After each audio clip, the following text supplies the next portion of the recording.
All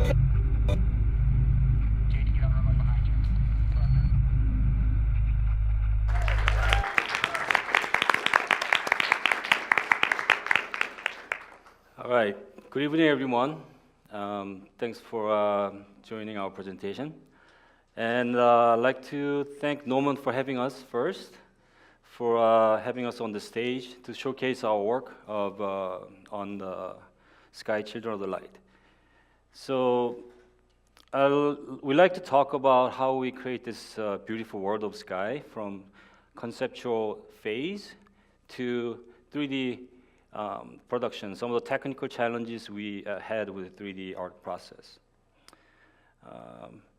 My name is Cecil Kim. I'm an art director of the That Game Company, and I'd like to use my time to introduce TGC, and also for those of you who haven't played our game, I'd like to have a brief rundown on what the game is. So let me give you a brief introduction of who we are. We're That Game Company, and our studio has been making games since 2005. And our creative director and CEO, Genova Chen, who led the creative vision on all of our past titles. So the first game, Flow, in 2006, and then the second game, Flower, in 2009, which became one of the first video game got into permanent collection in Smithsonian Art Museum. Yeah, that's pretty amazing. And thirdly, my all-time favorite, I'm sure you guys probably share the same sentiment, life-changing experience, right?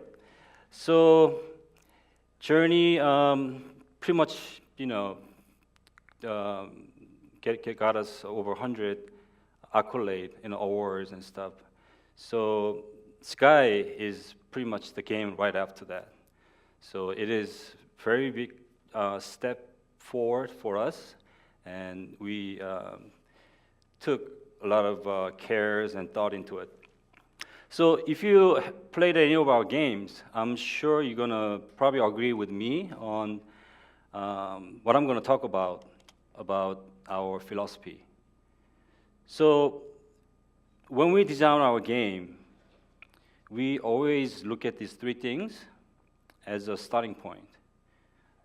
And we always go back to the drawing board and keep reminding ourselves these are core pillars. You need to have a strong pillars to have your base for your game, right?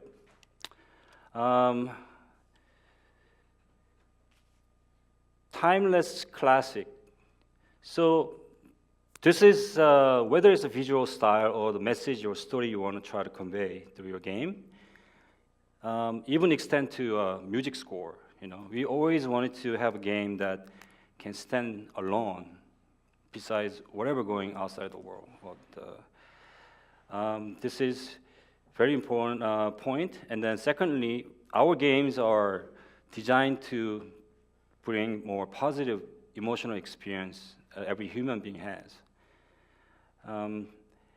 This is also quite challenging because there are enough games out there to fulfill our wild nature, competitive nature, the guns and explosions and leaderboards and stuff. So when we really strip down all these things, exciting things about gameplay, we pretty much left with pretty basic human emotions. So that automatically touches upon third pillar, which is like our game has to be accessible to all ages. Whether you're a young kid or your old grandma, they should be able to pick up a game easily, and entry barrier, I'm talking about learning curve, needs to be very moderate. This is a very important message for us, for you, and because our company will continue to make games with this core philosophy. And that's what separates us. And this philosophy is also pretty much going to answer why we did certain things in a certain way. If you remember these things, and you can kind of see why our games feel a certain way and play certain ways. So now, before we talk about our game, I'd like to show you a trailer. Let me play this.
Thank you.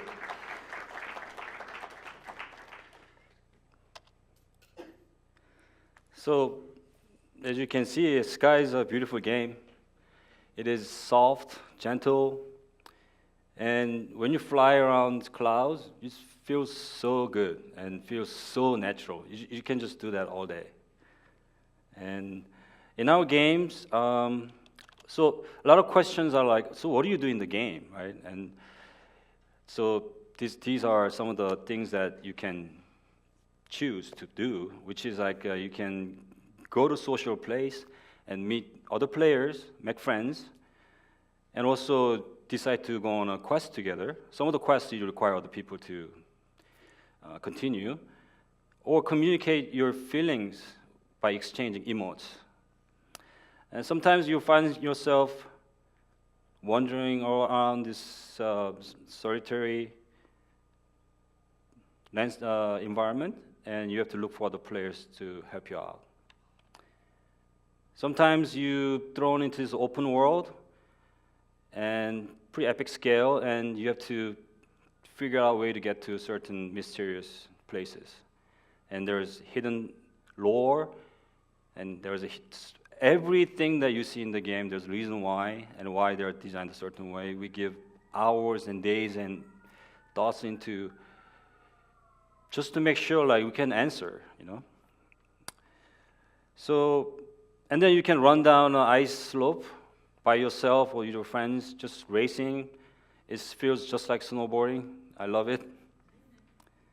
So, as you can see, with Genova's grand vision, basically what we're trying to do is we want to create a playground for the players to come back and enjoy new contents, make more friends, and eventually it becomes like theme park. And that is actually happening right now. So,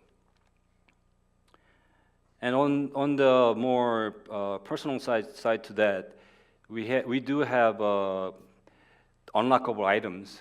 Most of the times the cosmetics, outfits, but also we have a musical instrument. We do have features where you can unlock a music note and play instrument together with other players.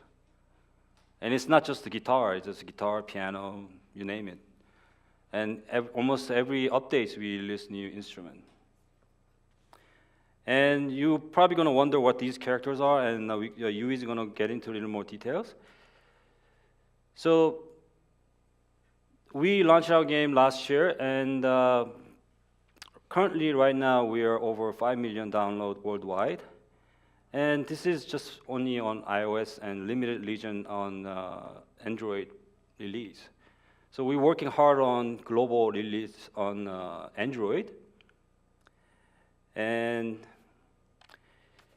You know, getting an award from Apple saying, you guys the game of the year is pretty cool, you know. I can't imagine how many games are coming out on App Store.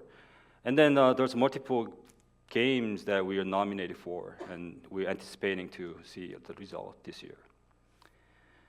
So, and most important is that philosophy that we had, and then the players, they see right through it. People pick up and play, and they play through the levels, and they understand this game is just giving me a feeling of release, you know, comfort. And it's really important to have this time of busy life that we have. We were able to give them this kind of space and opportunity for people to sit down and relax. So 4.9, that's pretty amazing, right? And here is a really important thing, because we do have a very strong, active, creative fan community. And especially there's very positive response from Japan. And they draw these characters, they suggest cosmetics, ideas. And on social media, on Twitters, we see these artwork comes in every day. So we get inspired by that, and we actually made a hidden level based out of one of the fan art. Yeah, we actually, she is actually one of our art team now. Yeah, that's the way it should be, right? So, yeah, I mean, this is really exciting, and this third part, this is a very important thing, because we not only that, we also receive letters and testimonials, and fans are actually telling us, saying that, thank you, because your game changed my life. It's impact my life, impact my personality. Actually, I'm more happier and open to other people, and that is just amazing as a game developer, right?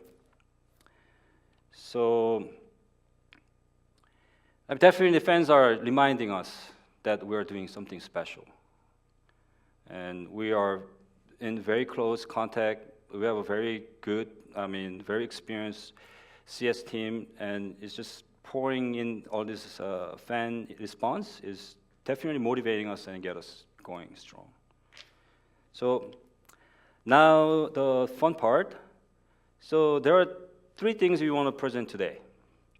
So Yui is pretty much stayed on the project for past, I'm not sure, like 6 years, 5 years. So Yui is amazing artist. She's amazing illustrator, and you're gonna become a fan of his drawings. So he's gonna be talking about concept development of Sky Kids, and also just the pacing and why words are lined up in a certain way and why words are concepted in a certain way. They all has meaning to that. And then Aaron is going to talk about 3D terrain and level art, because we have a lot of limitation on what we can do, because first we launched on the mobile. So there's a very specific way of how we're making terrains, because it's not just it's also open world, right? So he's going to talk about that. And Trevor is going to talk about one of the most dynamic level in our game. It's called the Storm level, and he's going to talk about, by using our engine, proprietary engine, Blue Sky Thinking, he actually did everything with the engine in terms of effects and lighting and stuff like that. So it's going to be interesting, and thank you, and I'm going to step out. Okay.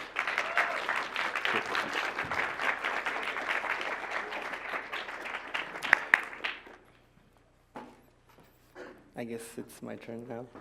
Okay.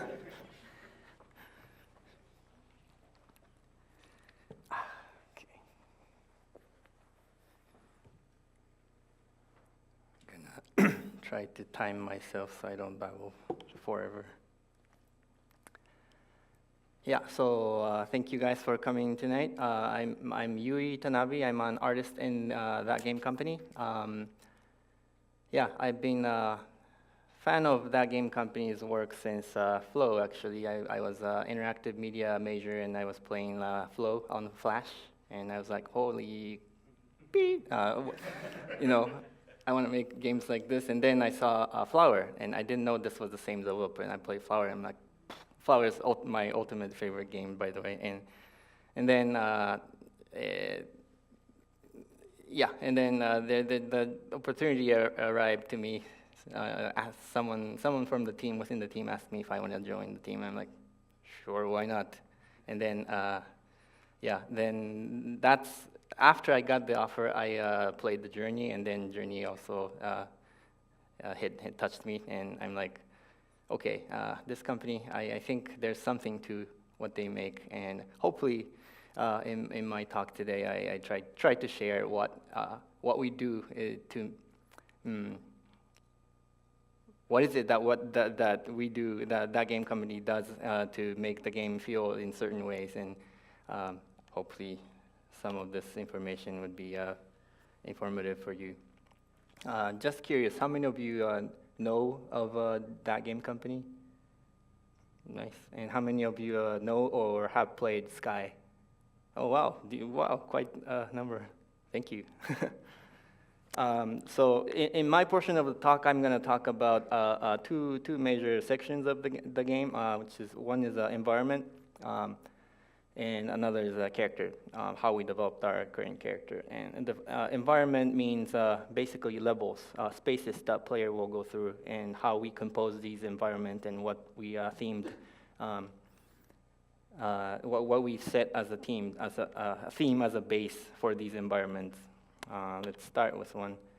So when I joined, the game was in a pretty early stage, so I was asked to just sketch a doodle, just to get the inspiration going. And this was like one of the best time of the project when I just get to draw and draw fun stuff and try to get some kind of inspiration out of a drawing. And this was pretty fun. I just like keep on drawing on very limited premises, small number of premises, and you just like draw a bunch of inspiration, trying to see like what kind of world will excite people and what kind of situation will potentially become a game.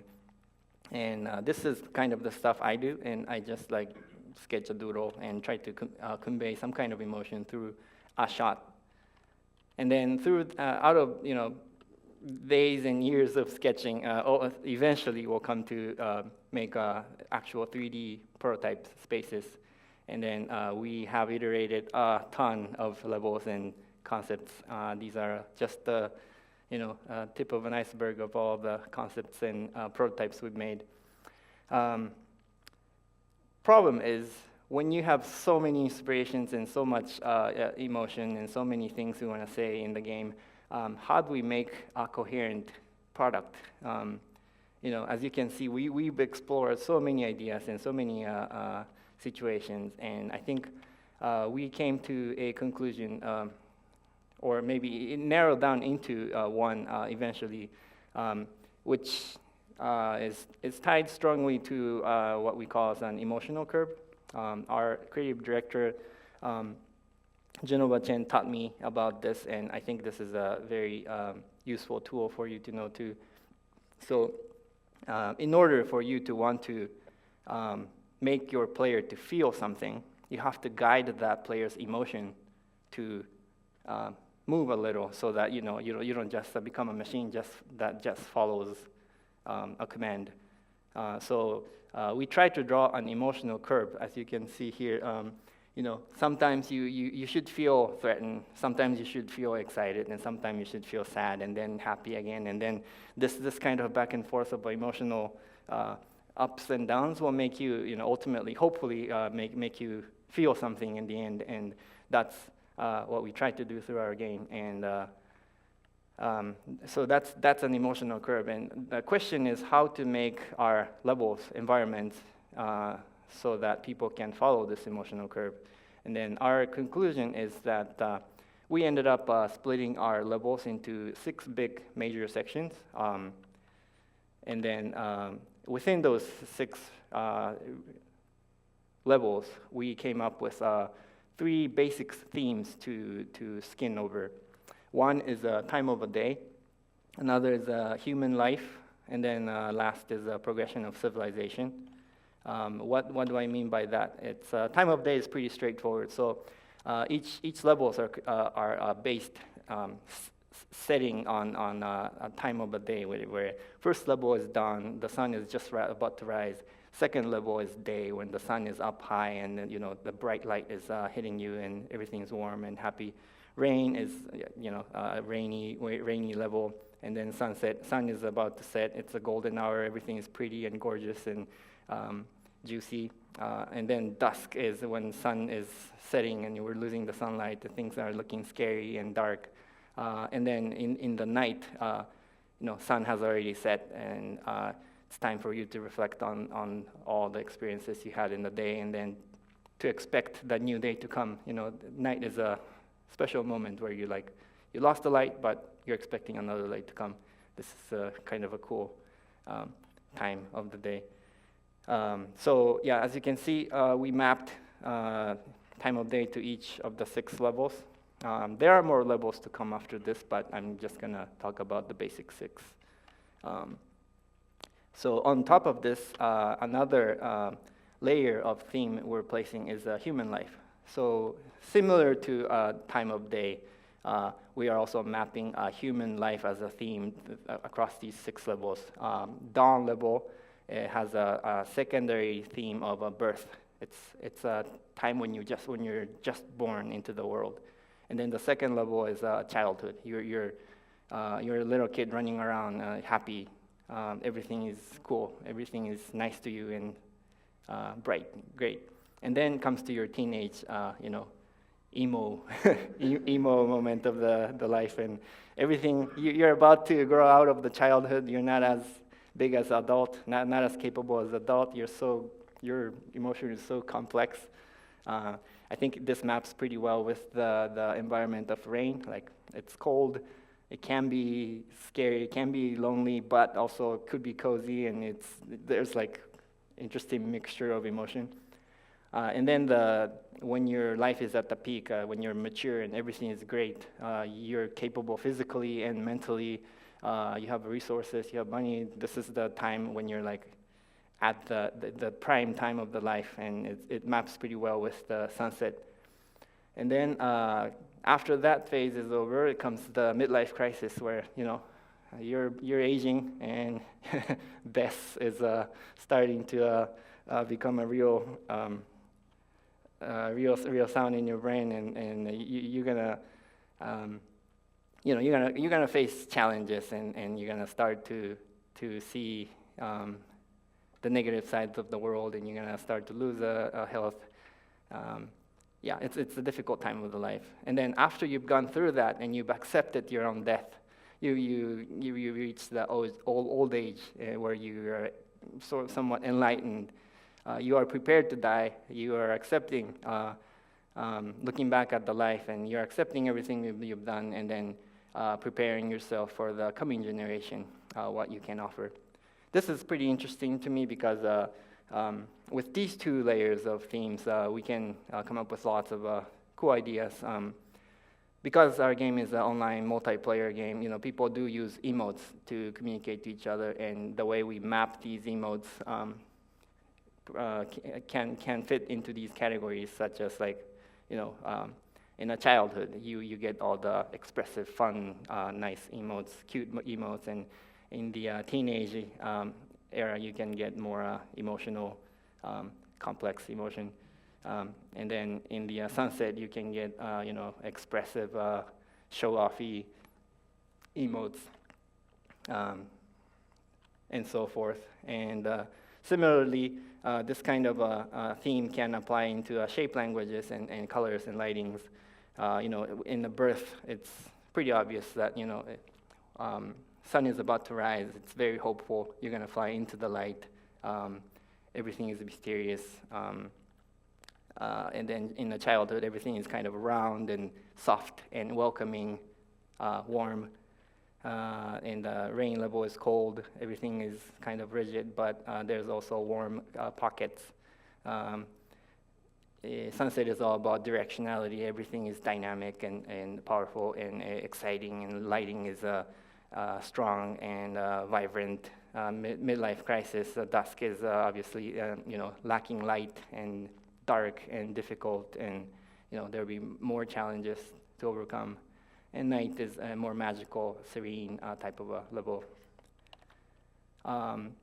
One interesting that I want to share about the human life theme is that we apply this theme into what we call elders. It's like the boss or the final guiding figure to each levels. This concept is actually slightly outdated, but this describes what I'm talking about pretty well, so I just chose to use this. Is mapped in a way that we're using a theme as an inspiration to design these characters. Obviously we want each of the characters to look unique to each other, but how do we determine the shape and the characteristic? And what we come up with is that when you are when you were just born, you're a baby. What does a baby see an adult? Like what's an adult look like from a baby's perspective? So very first elder is a super tall old man. Compared to a baby, all the adults are old and giant. And this is the guiding figure who leads you into the journey. And then when you're a child, all the adults are kind of big and fluffy and playful and warm, welcoming. So this guy is a chubby, giant. This guy's actually one of my favorite. And then in the rain, when you're a teenage, adults are like, we try to because these are guiding figures, we try to get more positive side of humanity. So when you're in teenage, adults are slightly more capable than you are. So this is like inspired by what we call a cool aunt. There's like a slightly older aunt who's always capable and more knowledgeable than you are, and but she's cool and sometimes not. Sometimes can be mean. And then sunset is when you're at the prime. So when you're at the prime, all the adults around you are your competitors. So these are like two twins who are always competing to each other, and will also challenge you to compete. And then dusk is the moment when you feel the loss. So we try to characterize this guy as a soldier who has lost and who's in pain now, who used to be strong but now suffering. And then in the night, you're more neutral. You are enlightened a little. So there's no not as much characteristic, but it's more serene. Lastly, the theme that we applied through the levels is the civilization. So it's also similar to human life. This is a life of a civilization. So dawn is a level where everything is primitive. Things have just established. So all the elements you see in dawn level are supposedly primitive. It's like stone carved things, and there's no technology. Day is a level where civilization is still living in harmony with nature. So everything is living well with the green and creatures. Rain is where the industrialization just has begun. So you're going to start to see more development of technology. And then sunset is at the peak of the civilization at its peak. So you see more, they're using resources, abundant resources, and hoarding a lot of things and building lots of things and having fun. And then dusk is when you did it too much, and then now the civilization is falling. And then night is after the civilizations fall. People gather whatever they can and try to survive or try to leave something behind for the coming generation. So all the architectures and items and elements we've made and we're gonna continue to make in these levels will be inspired by this progression of civilization as well. So that's the themes that we laid out on top of the environment art. Let me talk about characters next. Similar to the environment, character, when I joined the company, this is what the game was looking like. And my job was to try to design a character that fits the game, fits this game. Interesting. So I did a whole bunch of sketches. This was pretty fun. Drawing whatever that comes to my mind. What could be cool? What could be a fun character? It's a difficult challenge when you don't know. When you're just drawing characters, just making characters. This is one of the early prototypes. We did realize that this design, it does, even though this looks pretty cool, it's not a fitting design for our game because our game is about human connection. It's about a player-to-player connection. So you yourself looking cool and awesome and strong, heroic, is not the point of this game. So even though this looks pretty cool, we've decided that this is not the point of our game. So we've dialed back in the coolness and tried to design a more mundane child. Middle one is obviously pretty straightforward child in pajama. This far right bottom one is what we call the space baby. The middle top one is super similar looking to a game I'm familiar with. So yeah, we did a lot of experiments, and one thing we knew from the beginning, as you can see in this phase, this was a game about flight. So this character will be flying, and we wanted these characters to be children.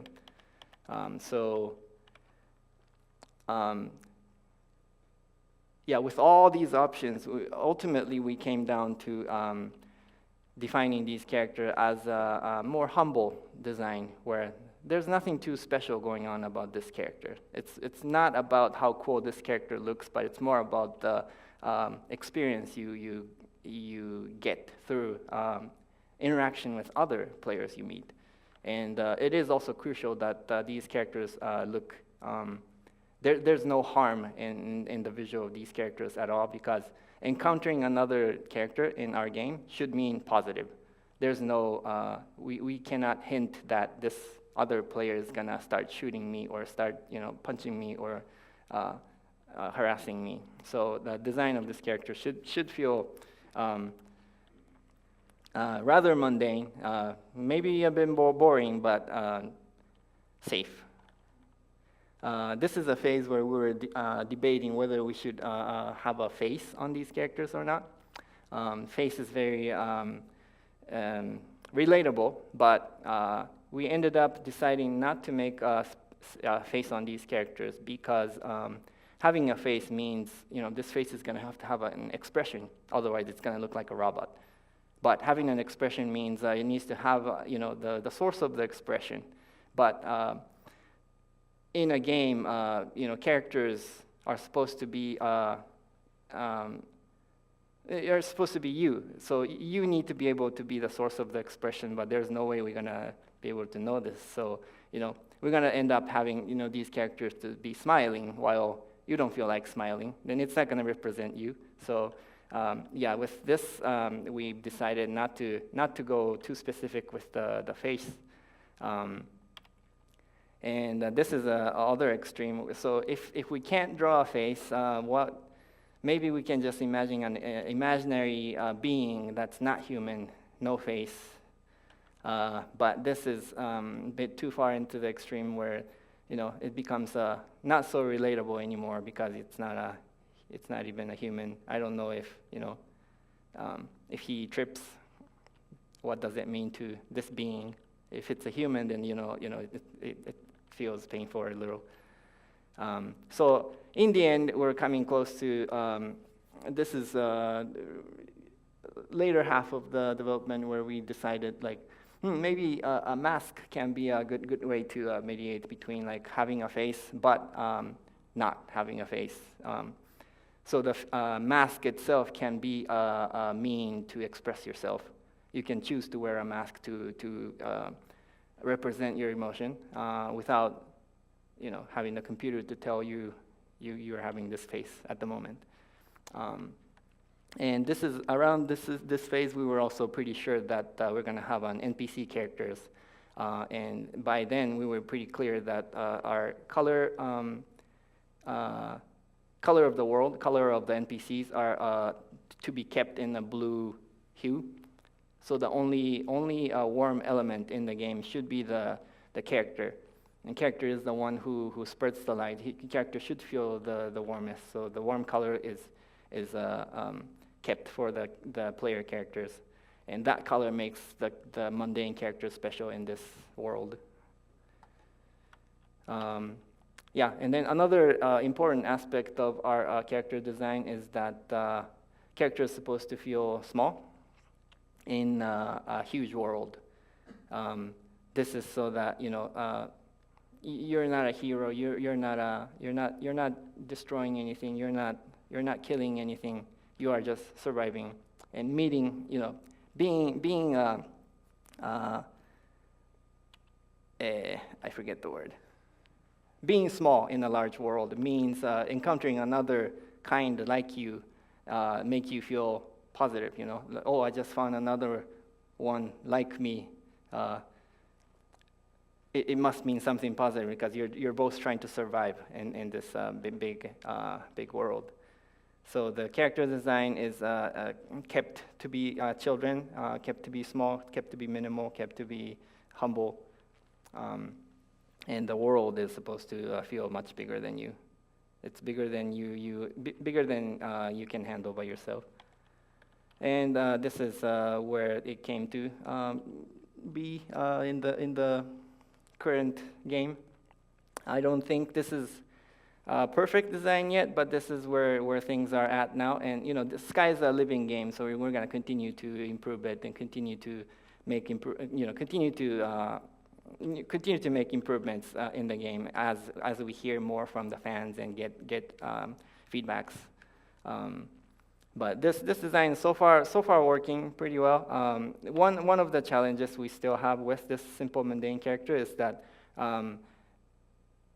because this is an online multiplayer game, you still want to express yourself. You still want to have fun with how you dress yourself, and this is a very difficult balance to make. We do want to restrict the design so that we have a more control over how everybody looks within the world, but we still want players to have fun expressing themselves. So the conclusion we're having at the moment is that we have the biggest surface area, which is the cape, kept for you to have fun with. So you can choose to wear as many colors as we design that you can choose to wear and try to express yourself. But we try to keep, hairstyle is also another thing that, obviously it's pretty fun to be able to change and be part of your expression. So we want to allow players to be able to have fun with this, but we're restricting the amount of saturation onto the cape, only to the cape, so that when you are in a group, no one's going to stand out. It actually looks nicer when you are in a group than you standing alone. And the color of the skin and color of the hair shouldn't... sorry, words are slipping through my brain. So that you don't associate with any specific races or a nationality. We don't want people to be defining specific groups of people from the real world in the world of Sky, because we want everybody in the Sky to be a Sky children.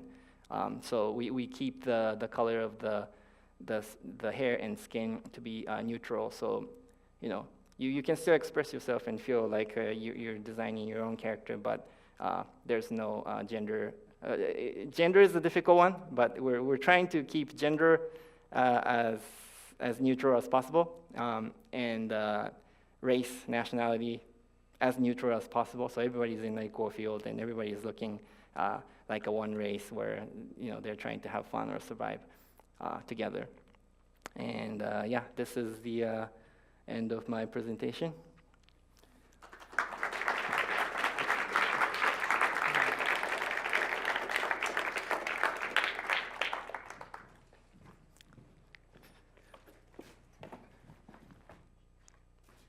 Hello, everyone. Oh, good. Mic is on. How's everyone doing? Sweet. I hope all this information isn't too intimidating, right? It could seem like TGC is very pretentious. We have all this information. We know philosophically how we need to make people feel. But actually, it's very humbling to be there and very humbling at the studio. I don't think there's an assumption that we have it all together and we have the formula to make everyone feel a certain way. We're very experimental, and I learned that having worked on Journey. But just out of curiosity, who has not played Sky yet? And that's okay, because it's not out on Android, so this is mostly iOS, which has spurred a lot of frustration, but it is coming soon. So I'm also with you. I just happen to work there, so that's how I get to play it. My name is Aaron. I'm 3D environment artist at That Game Company. I've been doing this since 2009, a little close to 11 years. Let's see. So I'm using PowerPoint, so if slides start going like off into nowhere, like you see a star like zoom past the screen, that's why. So bear with me. Some of this is kind of improv, so I'm just going to be more chill and just talk naturally as I see what pops on the screen. So these are some of the projects I was working on. So coming out of school, I had the privilege of working with Cecil on God of War 3, which is extremely honoring. Like I was coming out like a kid out of school, so I was like, what, I get to work with these guys? This is amazing. So that was really awesome. Worked on games like Homefront after that, and then got lucky enough to work on a game called Journey. And then shortly after that, worked with Den Johnson, who was hosting this talk today, working on a project called Defiance. And then worked on a game called Evil Within, and then worked on Sky. There's a lot of, there's some contrast here in the games that I work on. It's like either super violent or, cute games like Journey and Sky. So that's kind of, yeah, some of that. I loved God of War, all the other stuff, I was kind of like, okay, that's interesting. But Sky and Journey was definitely cool too. So the title of my talk is The 3 Dramas of Making Art for Sky. So it's going to be basically covering, the 3 topics that I'll go over, but basically the trials and tribulations that it took to even get art in this game in the first place. But first, let's talk about Journey, which was really awesome to have worked on that. And it's kind of hard to just jump straight to Sky and ignore that. This was a huge privilege of mine to have been part of this. Sorry about the blurry video. This is coming straight off YouTube, so it was like whatever resolution I could get. But I'm not going to play this entire level, but basically just panning through a bunch of stuff that was worked on during the development of Journey. And this will just be the first level.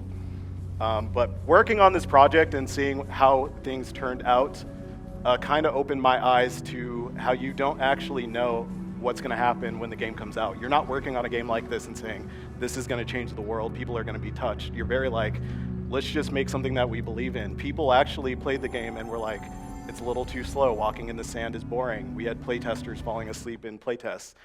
It was not a game that was immediately clear to us that was going to do as well as it did. So when it came out and it did well, it was actually surprising. So yeah, we're not this pretentious studio that thinks everything is going to be awesome. We're just doing what we believe in and hoping for the best. But shortly after Journey, worked on a game called Defiance. So basically after Journey, team disbanded. Some of the members reformed and continued working together. But most of the team, Matt Nava, the art director on Journey, he went off to start his own studio, whom we all know. And a lot of the other producers, most of those people went off to start their own businesses, work at Google, things like that. I went off to go work on Defiance with a studio called Game Mechanics. So we are co-developing along with Tryon Worlds, but co-developing here in Southern California on Defiance. And then I worked on a game called The Evil Within, which is another co-develop at a studio called The Workshop. And then I get an email from this guy. Hello, Aaron. Apparently my name is Aaron. What are you up to these days? And I'm like, it's Jackie. Dude, awesome to hear from you. Dude, I'm working at a studio at The Workshop in Marina Del Rey. And he's like, oh, that's cool. We're here, let's zoom in down to that bottom one. Hello, Aaron, things are great. We're at late pre-production phase. You should come visit us, get a lunch, and catch up. I'll show you what we're doing. And this is at Wednesday, February 19th, 2014. That is late pre-production. Wow, we were in late pre-production for a long time. He thought we were in the wrap-ups. I take this message, I'm like, oh, cool, they're ready. But I get there and soon find out, no, they're not ready at all. I would say we were in pre-production probably till almost till launch. This game is constantly going, it's trying to find itself. And we'll go over some of that. But I was like, dude, awesome. I'm going to leave the workshop. I'm working on a game called Evil Within. It came out. It was cool. But would love to come back and work with the studio that made Journey. That would be an awesome experience. And I'm glad that I was super happy to know he wanted to have me back. But there was one problem. Oh, no. Wait, what is the problem? Help me, PowerPoint. So I arrive. Yes, this is the 3D model. I'm like, cool, I'm a 3D artist, I'm a 3D modeler. Let's take all the experience I've learned on previous projects and shove these little cheesy 3D models in your game. But they didn't want that. The engineers at the studio and many of the team had progressed, and they're very like forward thinking. They're not curious about what the industry's doing. They're always thinking about what they believe. And so I came into the realization that what I thought of as 3D art is not exactly what they have in mind. So they wanted an artist, but just jumping in and throwing models into the game was not going to be exactly what they were hoping for, or myself. So what does that mean? What are you talking about? So drama number one, modeling. So this is the first issue we realized coming into the studio. There is no modeling. What does that mean? Well, we're going to actually find out there's another thing. It's modeling versus blobs. And now what is blobs is the next topic. So let's go ahead and play the game as it currently stands. This is me just today, actually, running into the hub level. This is where you can meet other friends and go shopping. But take a look at this world off to the left here, this rock and grass. This is actually not just someone going in and modeling. This is kind of similar to voxel technology. But yeah, it's basically what they were calling blobs. And so I was coming in like, oh, interesting, this is really cool. However, that's not going to be coming from me. So, yeah, sorry guys, this is And so, but let's take a dive into what is actually going on with blobs. So we're going to open up Maya. Hello, Maya. And we're going to take a dive into our editor. So let's first just get an understanding of what blobs are so we can have some context as to why this was superior. So this was basically a terrain system. So the engineer created a terrain system, or a blob. They were calling it blobs. It wasn't called terrain until now. Basically where you could create a set of primitives. So we can create cubes. It's like BSP in Unreal. Basically where you make primitive shapes, you can invert terrain and do things like that. You could set up blockouts. This is what is happening. So we take 3 shapes, and that's cool, right? We got 3 shapes, and we're going to hit the bake button, hit bake, and yes, of course, it's going to take the long loading. So we're always going through this every day, and then it goes too slow, and yada, yada. You guys get the point. And this is what happens when that bake is over. So we took those 3 shapes, and we molded it together. But what's cool about the terrain system is it kind of lerps in between the shapes that you have there. And we actually could overemphasize that interpretation between the meshes, which is really neat. You could add noise to this. So now instead of 3 spheres, it's now becoming something more organic. And then we could even plop on top of it a secondary material. So it knows what the top normals are, and it's just going to place snow on top of that. You could even change that to grass. Now we start to have what we were looking at in that video clip. We could take inverted blobs that also have noise on them and insert those into these shapes. And now we're starting to get something already. You could almost like create a game with just this view by itself, which is kind of crazy, like a game where you're platforming from playing hide and go seek or something. But this is basically a really cool way to make a lot of fascinating things. And I was coming in to learn that this was what they were firm believers in. But yes, and of course, you can plop some meshes on top of this, and there's ways that we can actually get that to, they have a skirting system that would interlace between the mesh and the terrain. But then, of course, the game is about sky. It's about being in the sky, and there's clouds. So the clouds, it's simple as literally bringing a collection of shapes like these, basically spheres that are connected to each other, and the game will then interpret that into cloud data. and put all the super amazing engineers at that game company. To be fair, we emphasize so much on the artists, but this game is all about, really the studio is most famous for the engineers behind it. So Flow is mostly engineers that worked on that, and then Flower, the grass system for Flower and the sand in Journey, and the clouds in Sky are all thanks to the engineers that make these games beautiful and the lighting system behind it.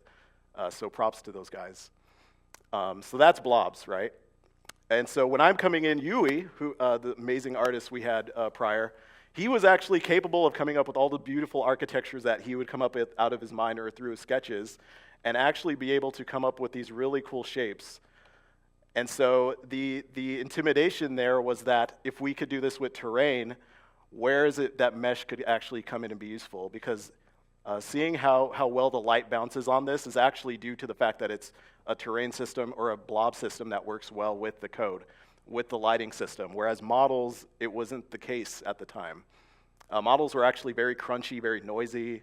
Bounce didn't work very well with them, and so it was very like, okay, we're not ready for what you have to offer. And so here's even another image of Yui taking these, making almost like an Egyptian-inspired architectural style and putting it in the clouds. This is not a prime example of what Yui could do with the terrain at the time, but these are just images of what you can come up with just using blobs. And this is what meshes were looking like. This is prior to me coming in, but they were also just throwing meshes in the game. But this is kind of what you were getting, is like this very crunchy bit of information. Really hard, the lighting was too harsh, whereas you could see off in the distance this beautiful image of the clouds and this terrain in the center of it, and how well the game just worked with that. So this kind of gives you a good example of where meshes were just kind of like a thing of the past. They're like, we're not sure how to make this work.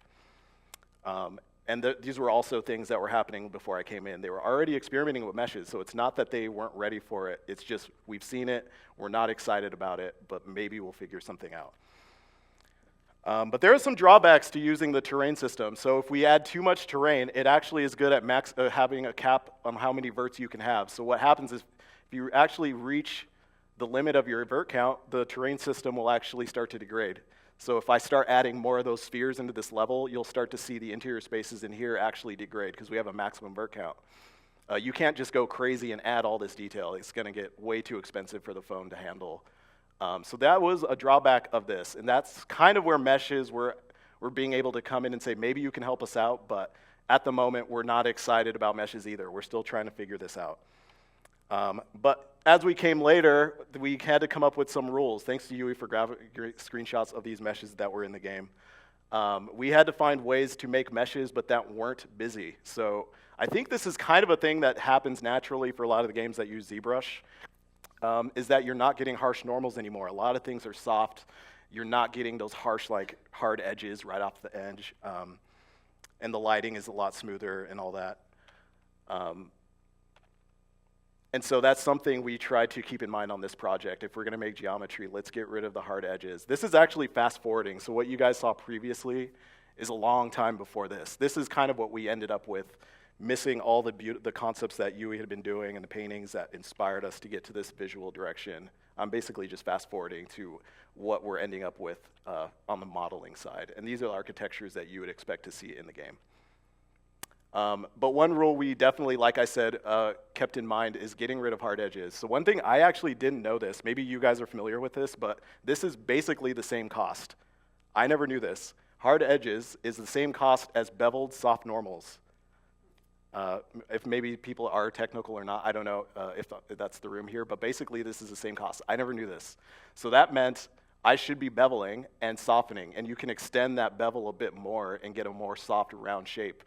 This was super enlightening to know, because now you can actually get a softer behavior, so meshes aren't so strong, harsh with the lighting in the game system. So that was something I was learning. So along with the terrain system, there was a new realization, and this is actually similar to what we did in Journey, where we tried to obey a 2080 rule. And I don't remember if on Journey we specifically said this, but on Sky I know we made this rule. Let's make the most important things meshes, but kind of off to their own. They're 20% of the screen. Most of the screen is terrain. Terrain is good with the lighting. It looks really nice. It's good at coming up with organic shapes, whereas meshes are good at giving you something like a goal or a destination, something to go toward. And if you follow this rule, you can actually make the meshes high fidelity because you're not using them a lot. It's just more in important locations. And so that was something, a rule we tried to kind of stick by. But you might actually find, especially in the storm level, where we sometimes disobey this rule, or we push it even further, where most of the level is actually terrain. This is a very blurry image because the device using it was like an iPhone. This is all running on the phone, so this is all like cloud. The cloud actually looks softer back at this time because they were using more of an alpha blended technique, but I think they tried to adopt something, a technique that was actually more cost efficient, but was definitely more sharp. So this was actually when the clouds were softer. But this is kind of an example of what I'm talking about, where you have a single mesh on a hill, looking up at another mesh off in the distance. But you could see why these elements are kind of an important signal to where you should be going, basically where to draw your attention.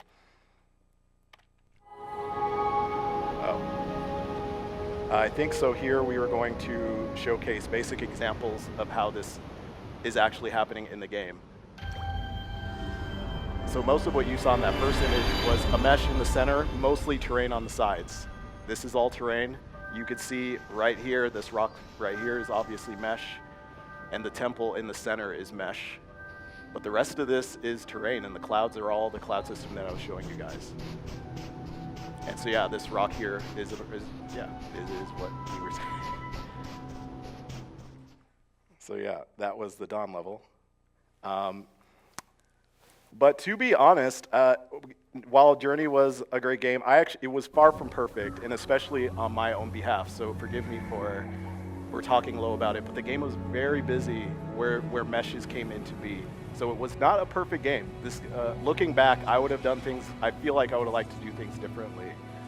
So you could see this is a space where the game engulfs you just in the mood itself, but the meshes still could have been softer and helped a little. I don't know. Yeah, I think Journey was what I learned about Journey. It was so good at engulfing you in what it was doing that it was easy to ignore often a lot of the things that it may have fallen short. Yeah, we'll talk about that later. But yeah, so then we have games like Overwatch. So this is going to come up to my next topic. We have games like this where a lot of the texture work is all preloaded and it's basically a giant package deal. So maybe this game is 5 gigs worth of information. We have all the textures loaded for all these meshes, and that's really awesome, but it's 5 gigs. But we couldn't actually do that because we're running on a small device. Our package size was actually to be 150 megabytes, but when I was coming on, it wasn't that clear it needed to be this small. So I was actually like, we just need to make a lot of meshes, but I don't think we want to have a lot of textures. This was my assumption when starting. And it was good to assume that. So I was like, we probably can't ZBrush everything because that would literally we'd have to come up with all these unique materials and textures for every single asset, all these temples. The bigger the temple, the bigger the texture. And on top of it, Genova, who's very particular, if he saw any blurriness, he would be like, it's too low res. So you're like, oh my God. So even Overwatch, where you're like, yeah, it looks great, he'd be like, I'm looking at this texture and I see blur on the edges. So you're like, that's insane. That's just the way games work. But he's very particular. So we had to come up with some new techniques to solve this problem. Drama number 2, texturing. So how did we do it? I don't know if people have actually seen this technique called ramping. Has anyone in this room heard of this? Yeah, it's not a commonly known technique. It's very weird and tedious. But if you can get away with it, it's pretty cool what you can do. And in fact, so this would be your diffuse texture. It's a very basic texture, but forget that for now. A brick texture, overlaying or multiplying with a color gradient. What's cool about this is this gradient, because it's literally the same horizontally, you can condense this down to almost a pixel in width. So this is what we actually did on Journey, which I thought was insane. It was like, this is the coolest thing I've ever seen. You could take a single model, and using a ramp, you could actually manipulate certain UVs to be lighter or darker to get the effect you're wanting. And I'll show illustrations of that a little later. So that rock we saw in that image, this is me looking at this mesh in Maya. So this is what it would look like in unlit mode. So all these values you're seeing is actually me just taking certain faces or verts and manipulating the UVs of those faces to get the effect. So if we take a look here of that same mesh, this is me just doing a camera-based UV shot of this mesh, and then we're going to take that and then condense it down, and then you could see here, we're just gonna take this row of colors. So we have 4 colors. This is for gold. If we have gold on the mesh, we'll use that. If it's stone, we'll use this. If it's blue paint, we'll use that. You could get the picture there. And this is what that would look like if you were to condense that down. So that's great. Sometimes we always want like a nice dark to light at the top in general, no matter what we're doing. But when you're painting, it's actually harder to do that. With UVs, or with doing this technique, it's actually really easy. So then I'm gonna go in and grab those faces that I would like to be highlighted. So to be fair, this technique actually will require a bit more faces and verts to pull it off, but I think it was a fair trade-off for reducing our texture overhead. So according to the engineers, it was okay to have more verts, but it was okay to put more verts and less in textures, is basically what they emphasized to me. So this was okay that we would actually allocate those vertices to be able to do this technique. And then this, I think it was just illustrating where in some of the areas they would get shadowed. And then in the end, you would get something like that. And then later in the development, we needed to come up with what they kept calling moss tech. How are we going to get grass on top of the meshes? How are we going to get sand on top of the meshes? And so eventually, there came a time where we were trying to find ways of doing that. So I was suggesting, why not in the color sets, the vertex color. So we have various vertex colors. One is for metalness, roughness, brightness, or darkness, so you can actually fake ambient occlusion if you want in that channel. Or this one is for moss tech. So this is what was going to determine what part of the mesh actually had sand on it. This is another one of the rocks in the game that is actually the rock you ascend to take your initial flight towards the temple in that level we were taking a look at. And then you can see if we were to scrunch those UVs and then tilt it to the side, you could actually get a lot of cool techniques where you're starting to get various parts that you actually had in the light side, but now you tilted it. So now you're getting this like weird, there's so many weird things you could do with this because it's so, I don't know, it's like such a cool technique and it's very cheap to do on the texture size. And then this was the sand for that. And then we could take a look at what this looks like as soon as you're in game. So this is how big that thing was. And then this is that, looking up at the temple. And this technique, like I said, was also used for Journey. This same pillar that was in the cave level, what we called, was actually using a technique. This lighting is not actually real. This was actually a mesh we carved off of the mesh that is based on and stenciled it to look like a light. And then the part that's soft is actually gradating to transparency. So this wasn't actually, and then the light you see on the side of the mesh is actually something we painted in a master PSD file that would paint where light and shadows were. So there was a lot of hacking for Journey, but a lot of that we tried to carry over to Sky just because of how awesome and versatile it was, but also how cheap and efficient. And then we come to realize that, so the game had come out.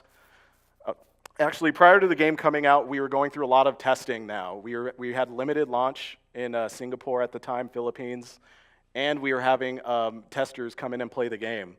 And we were finding, wow, a lot of people are falling off at certain regions of the game. And this is still true to this day, to be fair. So most of us these days, at this age, we don't finish games. That's normal, but we were finding it severe on this game in particular. I think half of that is due to it being mobile, but also due to the format of the game and how it plays out. We don't play games like this on our phones, so we were learning a lot. So that's drama number 3, and this is going to come into how art can come in and help the game facilitate this problem.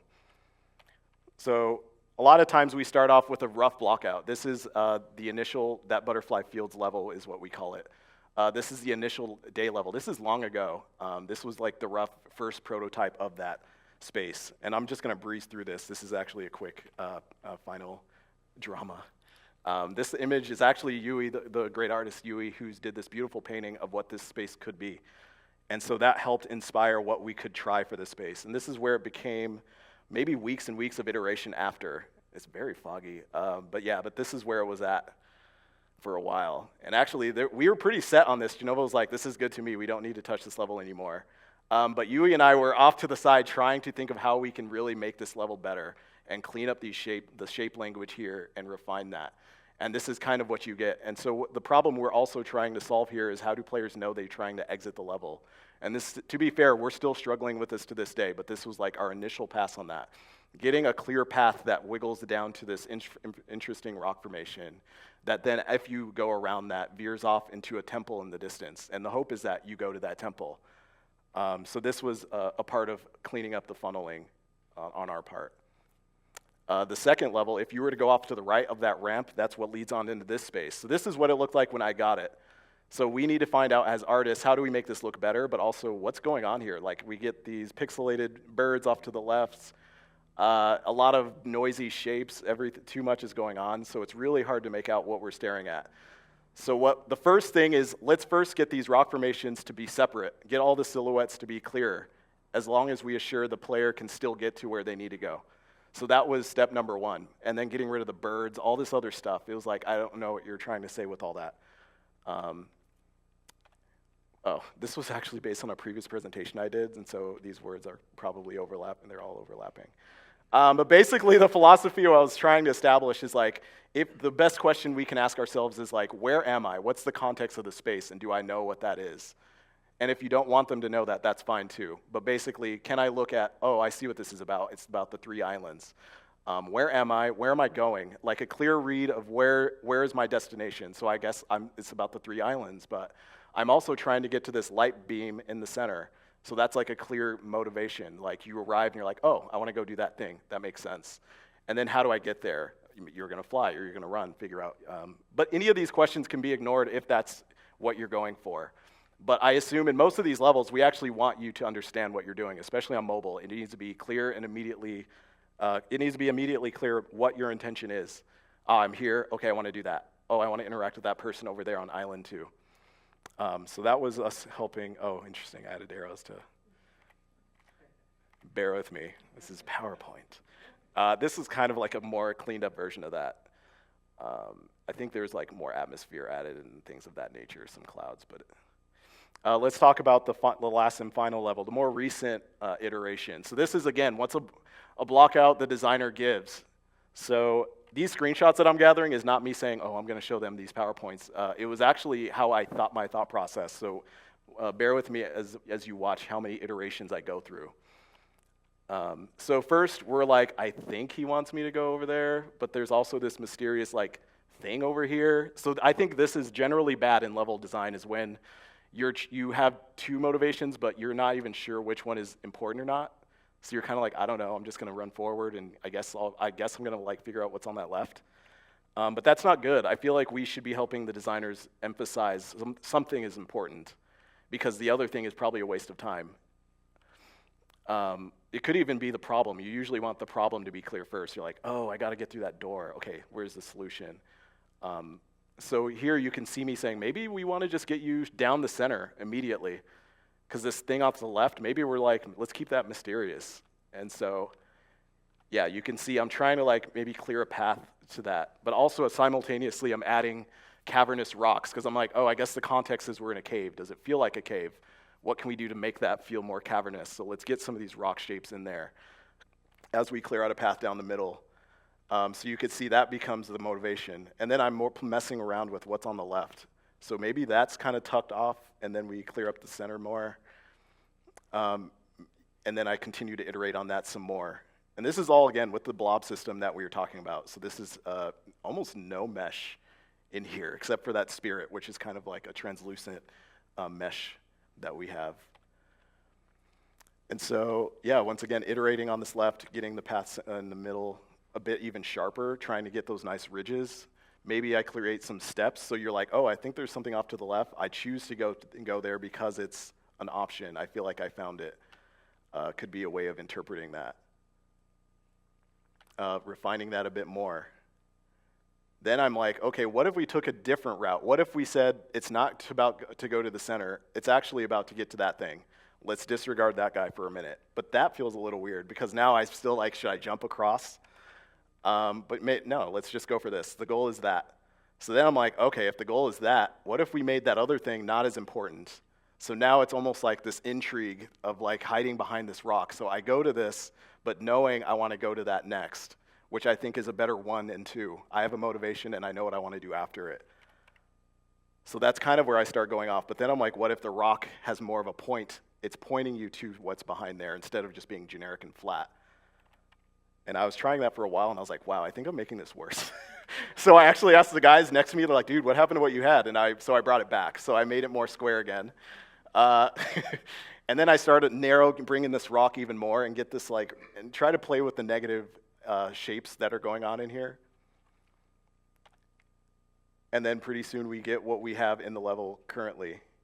And this was what we called the rain level. This is one of the secret levels in the game that we released with our limited content.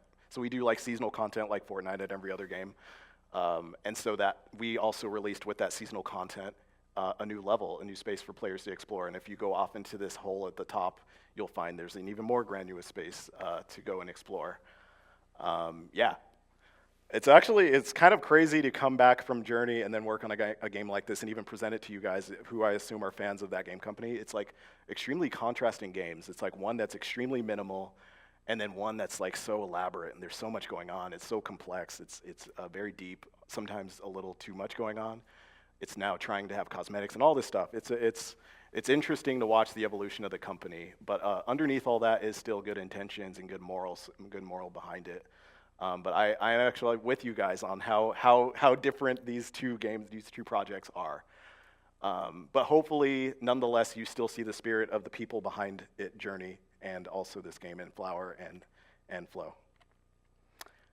And then as we speak, like I said, we are still trying to resolve the player funneling. But this is actually still a thing. Yeah, again, we're trying to fix to this day. Like players start, they get to the second level, then there's a big drop.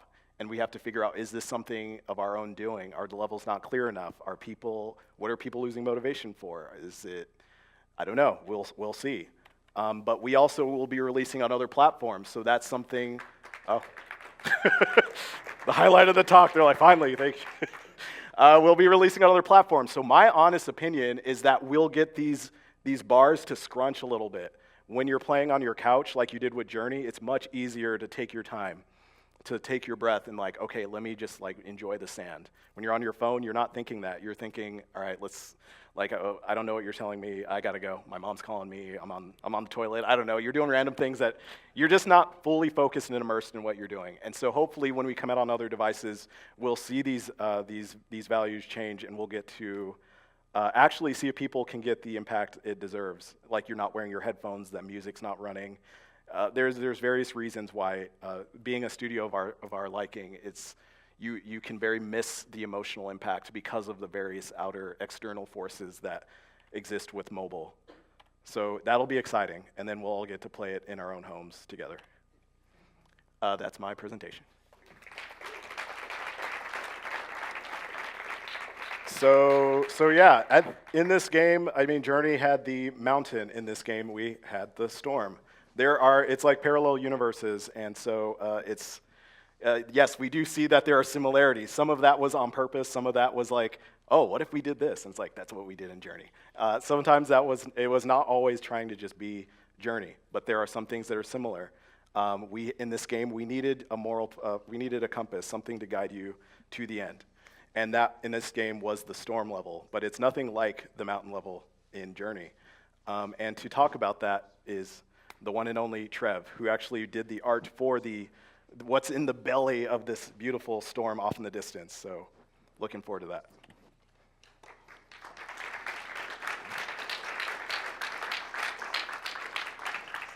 Oh, good job, dude. Someone forgot their phone. Yeah. Cool. How's it going? So my name is Trevor Stringer. I've been in the industry for a while. I started in 3D back in the 90s before Max, Maya, ZBrush, and an app called TrueSpace, which I'm sure none of you guys have probably even heard of. But yeah, started my first company at S2 Games in 2000. Was fortunate enough to actually work there with my brother, and that's where I met Sam, the engineer, and there's a team of 6. We built a game called Savage. It was a RTS, FPS hybrid Pretty crazy game, 32 versus 32 players, one person commanding each side, and it was, for a team of 6, it was pretty insane to build the engine in a game from scratch. So after that, we, the 3 of us actually been working together ever since. We're all at, That Game Company now. And Genova, a few years ago, got in contact with us and kind of gave us a pitch for the Sky. We're huge fans of Journey. Tell us about what was next. So we decided to try something completely different and join the team. And game development is always a learning process, and this was something completely different than we've ever done before. So we thought we'd just give it a shot and see how it goes. So yeah, that was a couple years ago. Where is our presentation? Yes, this one, okay.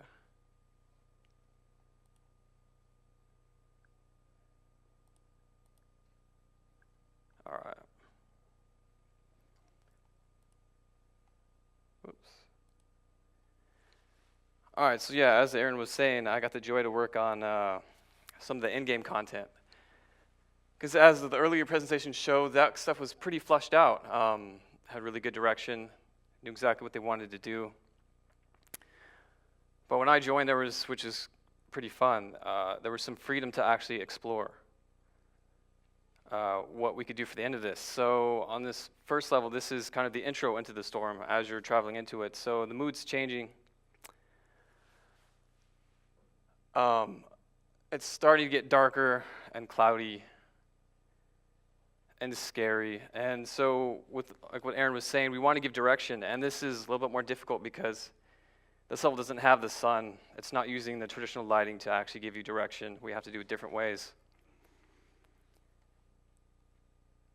So an easy way is to just go in and say, we're going to put a light in here since we can't use the sun or anything else, and make sure it's visible, clear direction from the beginning, because every one of our levels, we want the player, especially since it's mobile, to have a clear direction instantly of where they want to go. And so this one's pretty easy because, let's just follow the light.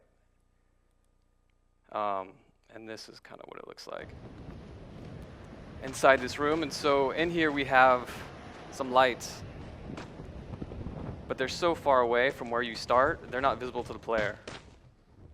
So it creates an issue that we have to fix, which I'm going to kind of give you guys a simple example of how we would fix that in our engine.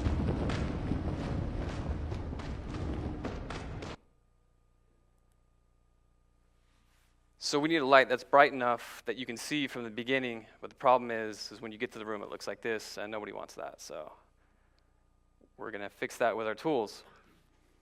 So on the left here, the bottom left, we have our light. And I always like to add motion to pretty much anything I do wherever possible, just to bring a scene to life. So above the light is a strobing effect. So we're going to get the light to pulse from a distance so it feels good. And then this other stuff on the right of the light is things that we can do. So we want the light, we're telling it we're going to disable. When we get into a certain region, and what region is that? We're going to define the region by this marker. And then so that way when I'm playing through the level, I see it when I start, but when I get up next to the room, before I get to the room, I'm going to put in a marker that makes it disappear. So then now when we go and we start the level, hopefully we have clear direction on where we want to go. We put in things like waterfalls to kind of keep your eyes looking at the goal.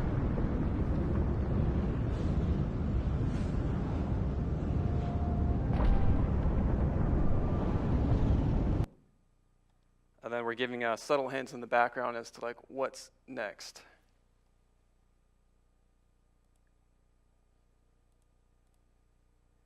So I skipped a few slides. All right. So yeah, we start out pretty normal. I mean, we do a block out, then we're going to do some production concepts over that. We start placing models in the scene. What's interesting about this engine is it uses per poly detection for collision. So anytime you add a mesh, you don't need to go in and add any kind of special low poly volumes for collision. It just figures it all out, which is pretty awesome as an artist. You can just make something, plop it in, and run around. And it's running on the phone. You're like, well, what's going on with the clouds and everything else? There's so much stuff in this engine that it's just amazing how it handles it all. And you just keep throwing stuff at it. And as you're about to see, this level breaks pretty much all the rules that Aaron set out that we have to follow. So it was very tricky, which, game development is all about problems and solving them and trying to get to the end goal, but every time you solve one, it throws another one at you. So this is going to give you a little taste of kind of what that's like. So this is the blockout of the map. As everything in green is terrain. Everything in blue is mesh. So this is just the blockout has already broken the 80-20 rule. So by the time it comes to me, I'm trying to put in more meshes. We're hitting the cap for the amount of meshes we can put in the level. So I go into place in a mesh, I have to delete a previous mesh and put in a mesh, and now I'm just like, oh, this is terrible. So we get the engineers to raise the limit for this map so I can start putting in some more meshes because it's just going to get worse from here. This is just a block out. And this is kind of what it looked like environment-wise. It didn't really have a clear direction yet, especially in contrast with the other maps and where we wanted to go with the game. So what I like to do is start with run through the map, take screenshots of key locations. So on the bottom is what you'll see is the screenshot that I started with, and then I did a quick sketch of a paint over of kind of what I'm thinking in my head, and I'll show this to everybody and see if they like the direction. So on the first slide on the bottom left, I tried to see how far I could go with terrain blobs, and that's as sharp and as pointy and detailed as I could get. So I was like, no, that's not going to work. So I tried a few different paint overs of styles, and everybody kind of liked this like sharp, scary, pointy, fingery rocks. So we decided to kind of go with that theme throughout the entire level of making it kind of dark, scary, and sharp, polar opposite of the beginning where it's like smooth, round, well lit. And just continue to go on. So here I'm just doing more paint overs to trying to build an asset list so I can actually start modeling this stuff out. Not so much worried about atmosphere effects, none of that stuff yet. So this is about 90% of the models and assets used for the scene. Since it is per poly collision, like I was saying, I can't add too many different types of models. So most of them are meant to be cloned over and over and over and over again, so you can't get too unique with your meshes. So I do have one or two that are kind of unique that I use in certain places, but I can't use those everywhere.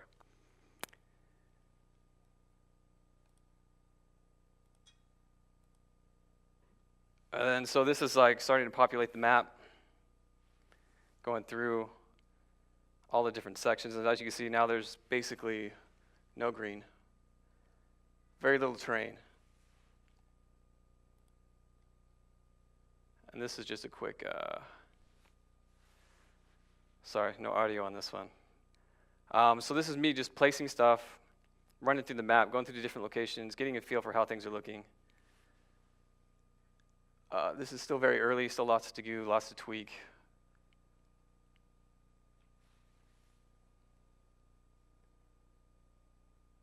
But you get kind of an overall sensation of, do these props work? Can I clone them many times and not have any eyesores?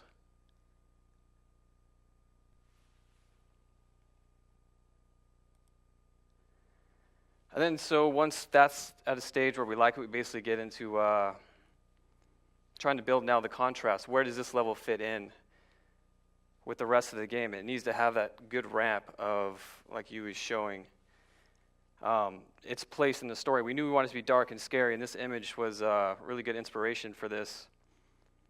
It tells a lot just in itself. So I saw this. This was painted by Kang Lee, and it really just kind of speaks to you. It tells a story just all in itself, and so this was a really big inspiration for where we could potentially take this map. So I started with the sky. As you can see in the other images, everywhere you see the storm from the outside, it goes up to a peak, and you have light shooting out of it. So I had to make the clouds really hug the terrain and everything else. So I started with the sky and trying to see what I can do with the clouds. And as you can see here, the sun is not affecting the environment at all, so I'm not getting any help with the sun, so I'm not really using any of the way the game was built to light things. So then I start playing some more with it. Well, maybe if I just make it really foggy. And then no, I pushed way too far. I was like, that looks weird. And it's okay, so now I'm getting a little like subtle hints of the clouds, which is cool. This is feeling dark and menacing, but I still have the same problem of my environment is completely black and no one wants to play this level. So then what we would do is I would add in point lights, which we have. These are backlighting lights. So you just put them in, place them around the map, and the issue we're having now is my clouds are hugging the environment so close that I can't get away with placing point lights, or my backlights, without ruining up my cloud setup I had. So I spoke to one of the engineers. I was like, you know what, could I get like an include or exclude list for lights so I can just say, hey, these lights don't affect these clouds? And the answer was, no time, good luck. So I did a paint over trying to, convince them this is kind of what I want to do. This is what I'm thinking in my head. I took the two images and I kind of clumped them together and did a rough painting. I'm not a concept artist, so this wasn't done by you or any of them. This was just trying to explain where I want to go with this. And this is just kind of showing how close the clouds are to the actual environment and the problems it was having. And so this is what I started with. I was kind of ignoring the top because I already had that kind of set where I wanted it, and I just started focusing on the environment itself. And so what I decided to do was use dynamic lights, which we don't really ever use in this game, very rarely. They're pretty expensive in general, so I try to use them where as best I could to fill in the environment but not have too many overlap each other, because once you get too many overlapping dynamic lights, it causes problems. And then I wanted to add in some color contrast, because you don't want it to be the whole thing lit red. You want some dynamicness, especially when you're coming from certain areas. You get this like rimlet blue, and off in the distance you can kind of see subtle hints of geo out there off to the right. And then I was able to add a couple of point lights that I shrunk really small, and I could hide them in some areas so I could get some like fill lighting, because it was feeling a little bit too dark and contrasty, and it just wasn't working. And so once I got out to a state, I started going and add effects to this. Something at this point we hadn't really experimented too much with on other levels.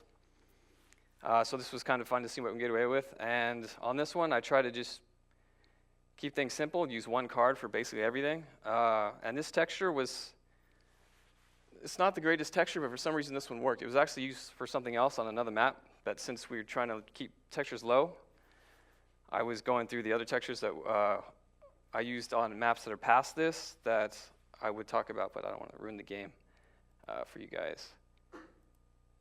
So we gave those a shot. And then basically this is placing them all on the map. There's about 19 of them total, but it's all the same card. And basically I want to get this like scrolling wind and add some motion to this scene. And this is some torus meshes that I put at the top, because I want to get, you're inside a storm, you want to feel some violence to it, some things spinning around in the cloud, get a lot of motion and movement. And so you comp it all together.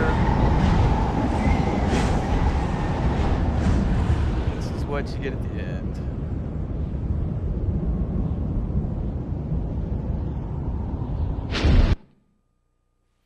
Short video, but that was that.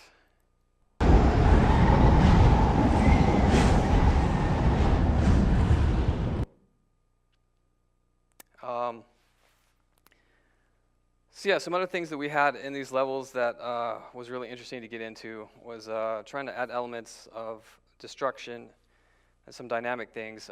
Previously in our engine, when we wrote our own engine, we integrated Havoc destruction, which is super fun to play with. Once you get into that and it's all done in engine, you could just, I want to cut it up this many times, hit play. It just does it all in the engine. It's really addicting to play with. So I was trying to think if there's ways that we could add some, destruction elements in the sky. And there's a few opportunities where it presented itself. It would be a good time to do it, because you don't want to force things to happen. You want it to feel like a natural fit. So we were presented with, we would need a better way to actually release spirits in sky. So it seemed like, oh, cool ways. These guys are, entrapped in stone. You use your light, you free them, they break out, they pop out, and everybody's happy. So I decided to prototype this out. And what I like to do is I don't really use auto tools inside of Maya to just pre-break it for me. I don't hit simulation and stuff like that. I'm very precise where I want the cuts to be, because it needs to be artistic. And we have a mesh that fits inside of here that needs to glow and sham, and it needs to look like it's spreading. So I couldn't just cheat it So I go through and pretty much hand animate everything. Let's go to this next one, just from a different view. And this engine doesn't support like morphing animations, so I have to actually build a rig now for this. In other engines, you can just animate a mesh, export it, and it works. So the pain here was I like to do it this way first. I like to just prototype out, because then if I need to make more pieces, I don't have to go back and re-rig, reskin, add more bones, and go through that process over and over again. I like to start at the mesh phase, and then build my rig later, and then I'll show you at the end of this some tools that I use to actually transfer that animation onto the rig and then export it. I'm good to go. This is another example of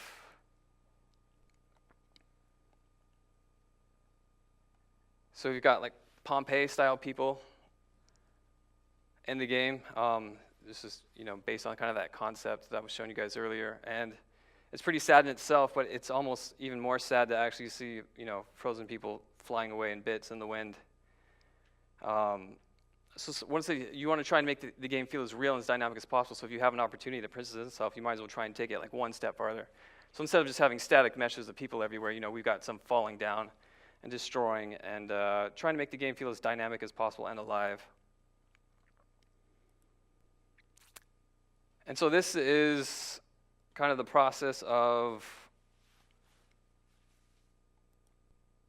what I do. So this is if you wanted to do simulation. I can't really do simulation in our game because we're very confined on the amount of frames we can take for one. But for example, if you did simulate this and you wanted to bake it to a rig, you can do that. I was going to show you some quick tools that I use to do this, which is really handy because you can use this for multiple things. It's Red 9 Animation Toolkit. Basically what you do is you create a locator. You're going to parent it to the head. And then so now wherever the head goes, the locator goes. So then I have a duplicate of everything that's rigged. No animation on any of this yet. It's just skinned, rigged, ready to go.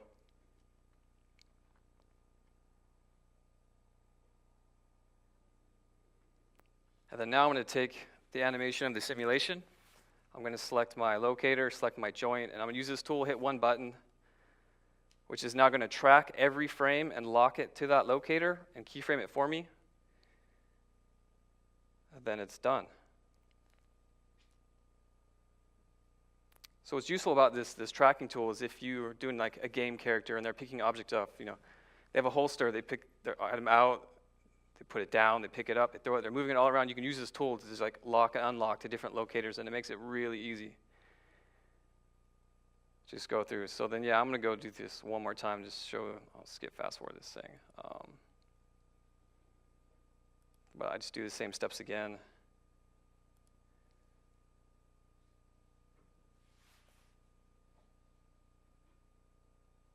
And then so now when I press play, it's the simulated animation now baked into a rig. I can now export this into the game, and it's good to go.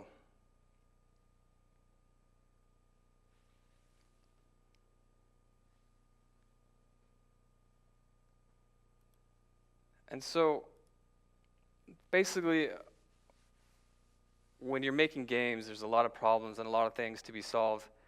And you don't want to force things. You don't want to go in and overdo things. You can add effects, but you can get crazy with it. You want to do everything with intention and meaning and a purpose behind it. So this stuff is like very subtle and placed, so when it does hit, it feels impactful.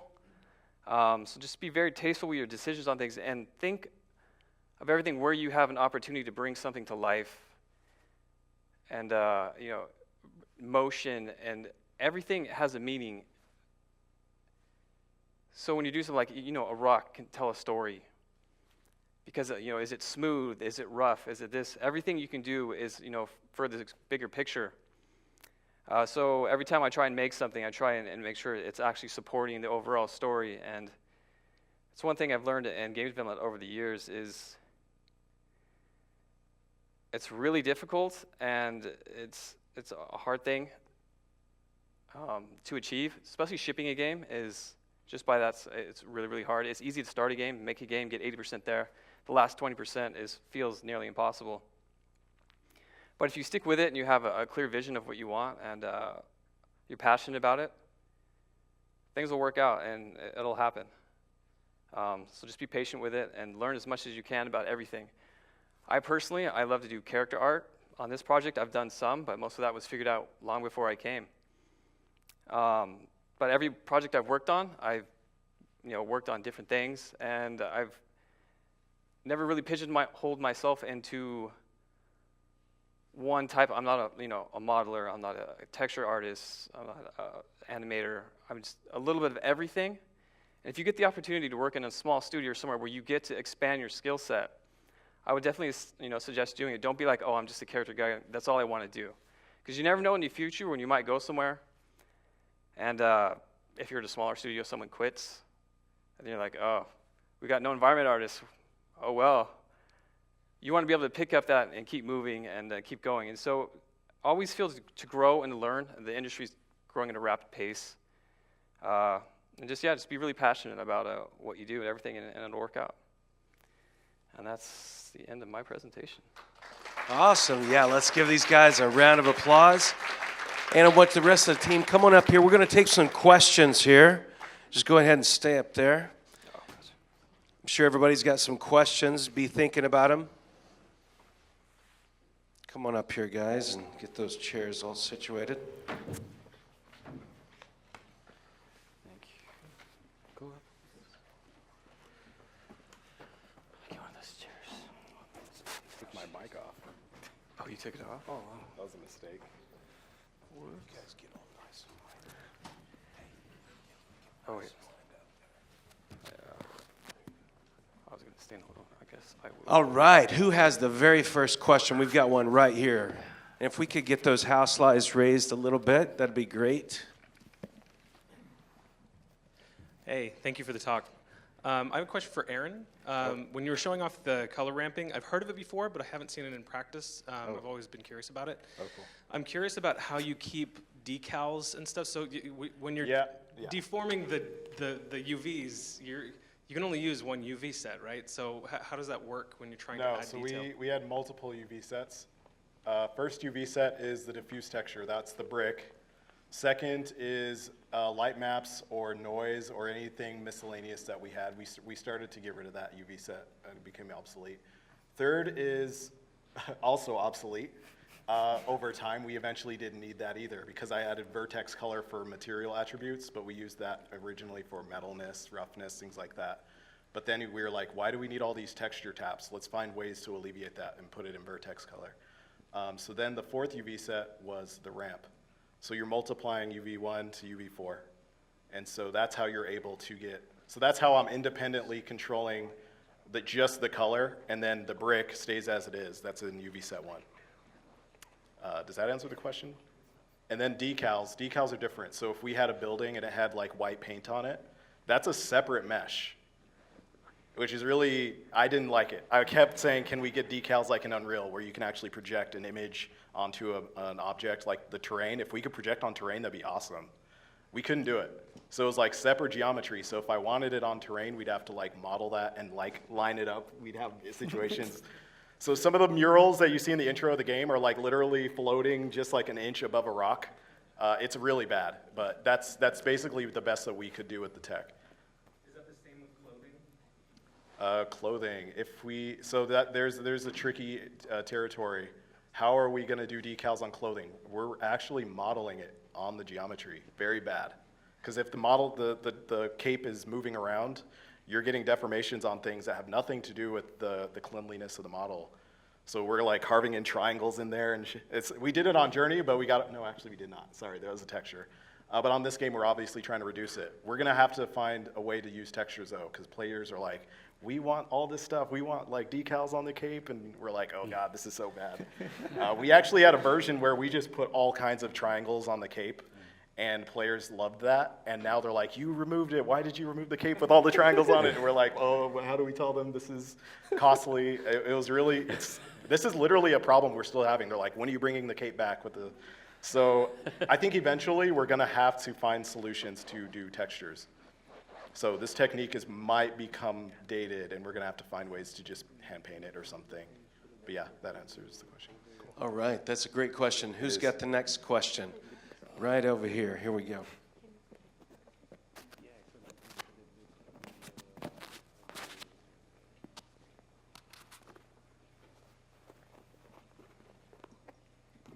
Hi, this might be a little bit of an abstract question, so bear with me.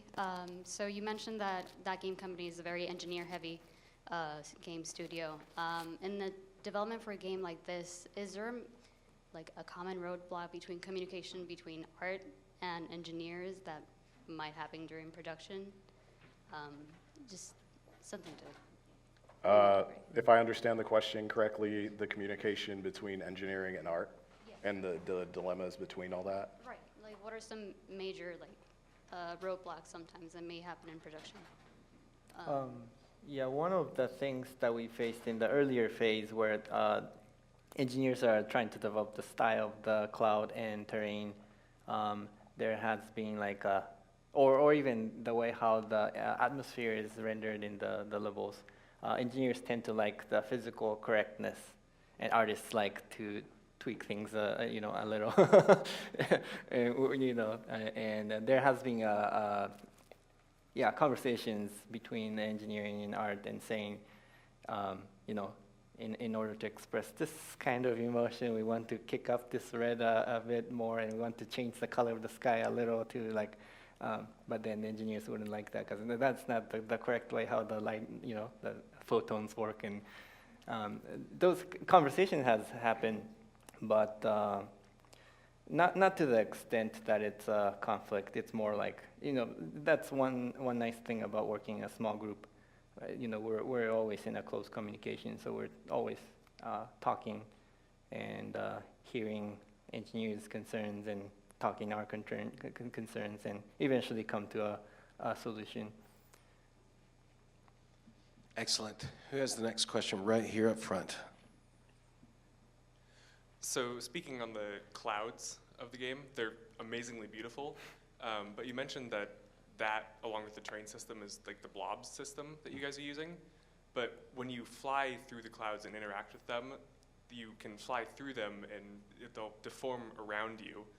But so is that just more shader trickery that you guys are doing? Oh my God, we should not be the ones to talk about the amazingness of the cloud. That stuff is so sophisticated. John Edwards, he's the graphics engineer from the start of Flow all the way to Sky. How he did it, I have no idea. We've had other engineers that are amazing in the industry. They come to look at the code and they're like, I have no clue how this guy did this. So it's fairly sophisticated. I don't know what they're doing. But it is, I agree with you, it is beautiful. It was the way it was when I got in. I was like, this is insane. And it's on our phone. It's like, it's like staring at a window into another dimension. You're like, this is insane. And this kind of touches upon what Aaron mentioned a little about when he showed the previous version of the cloud would look more fuzzy and fluffy, hazy. We made a change to that and made it a bit more crisp. And part of that is because we wanted the surface interaction to actually happen. With the fuzzy fin clouds on the fin, with the fins, it became hard to see when you're actually near the cloud. So that was one of the reasons why we made the change to more crisper cloud. Cool. Thank you. Yeah. All right. First off, thanks for coming out tonight. My question for you is that each title that you guys have released has its own unique look, style, and sort of gameplay look. And I was wondering, how do you guys keep that fresh mentality without trying to say, oh, let's try to do the same thing as we did with Journey, or try to make another Flower in some ways in terms of gameplay and style of art? Great question. Very interesting, good question. I think I'm sure every one of you have a way of answering this, but we have struggled a lot, especially making a game after Journey. Journey has won so many awards, and we're releasing a next game. People are going to look at it and compare it with Journey. So there has been a good chunk of time where when we devote anything, we compare that against Journey and say, does this look too Journey? And that has been one of the things that we ask. But there's no answer to solving this dilemma or issue, because it's in the DNA of this company that, you know, there's gonna be some kind of overlap between across all the games, but yeah, as long as we stick, you know, stay true to the core values we established for this particular game. You know, in Sky's case, it was multiplayer, which is very different than Journey. And if we stick to it, then it's gonna have its own flavor, and we just have to believe that it's the right thing to do for this game. And you know, even if it used to work for Journey, for this one, it may not work, but we just have to stick with it and believe that it's gonna work. Yeah, I'm not sure if I'm answering the question, but yeah. I think to answer that, it's probably approach is kind of backward process on what kind of feeling we want to address from the gameplay with the certain games, right? So I guess that will tell us if we focus on that emotional experience, and the visual will have about its own personality, and that will definitely define the visual style more than just looking at it and comparing it, you know. And also, I guess, when you have such a good motivation, you know, we want the game to be played by as many people as possible. So certain hardware has certain limitations and benefits, so that will also help tell us what to focus on. But eventually, you know, it's all about the feelings, I think. So that's what I learned. Yeah. Got a question right back here, but before we take that, we're going to take a question off Twitch to each one of you. What were some of your inspirations for some of the original artwork that you've done? And you start with you, Cecil. Original artwork done for... What are some of your inspirations for some original artwork that you've done? I mean, I joined the team pretty late in the process, so there was already so much library of work has been done, from sketches to paintings. So initial process was going through and actually try to imagine what each work is done based on what time of, you know, production and stuff. So, and then now I think that really tells me to go through the journey of the whole process, what the team went through, and probably what I can say right now is I'm more inspired by the community work right now coming in, and also try to really understand if youngest person that I know in my family, whoever, my daughter could be, she's 6, what will actually touch upon her, you know, and that will be, it really kind of changed me, transformed me, put me into that age, you know. So that's also a pretty big inspiration at this phase of production right now. Yeah, inspiration for me, for my personal work, I'm a drawer, so I love line work, line art, and I think my god is Mobius. That guy, the way how that guy draws lines, it just blows my mind. And I think I'm a Japanese and grew up in Japanese family, so I, you know, grew up watching Miyazaki's film, and that's, I think, pretty much engraved. You know, Miyazaki's style has got engraved in my soul. So even if I want to avoid it, I think I can't. Aaron, what about you? Yeah, man, like Yui is my inspiration. The art, the concepts that come into my plate where I'm like, I want to make that, is my inspiration. I have to have that, if I don't, it's really hard to make a good environment. I'm obsessed with Pinterest. I'm not good at indicating who the people that I'm pinning. I'm like, this looks amazing, that looks amazing, that looks amazing. Disney, I'm always looking at old Disney movie backgrounds because they're stunning and no one ever stopped to give them the, I'm sure people do, but it's like little nerds like us who are like looking at this stuff and be like, wow, this is actually a background that just panned the screen once and no one ever thought about it, but they're stunning. I get stuck looking at that stuff all the time. So UE Concepts, Miyazaki. We say Miyazaki so much at the studio, I had to like, who is Miyazaki? Like, what's going on here? Like, I didn't grow up on it, so it was very new to me. So I had to like start researching. Oh, I see what's happening here. So Prairie is actually inspired by, is it Castle in the Sky? Which one? Which is that the grass field that's got cloud? I think that's Howl's Moving Castle. Howl's Moving Castle. Yeah, stuff like that where you're like, it has to feel, whatever the feeling is that you see in that, we have to capture that somehow. So we'll even mimic the color of the flowers, try to get the green to be vibrant and rich, and the clouds in the blue sky. Yeah, stuff like that. But it's coming from various avenues. To give credit to the many of the images I see on his Pinterest is Oga's background. Oh, art. yeah. Yeah, which are Miyazaki's background artists. So it's like, I soon come to realize who he was, and I was like, this guy's amazing at all things he does. So. Yeah, I'm in a pretty similar boat as Aaron.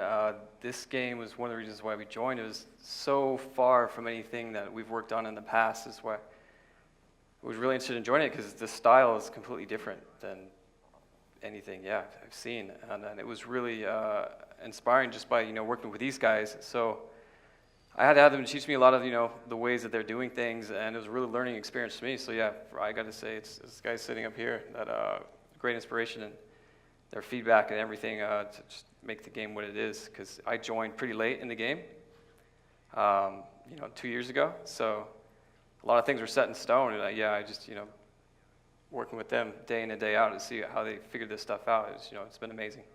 Excellent. We have a question right here. Hello. You mentioned a number of times that the game was created to reach as wide of an audience as possible, and I'm wondering if that was one of the key factors of why it was released on a mobile and created for mobile.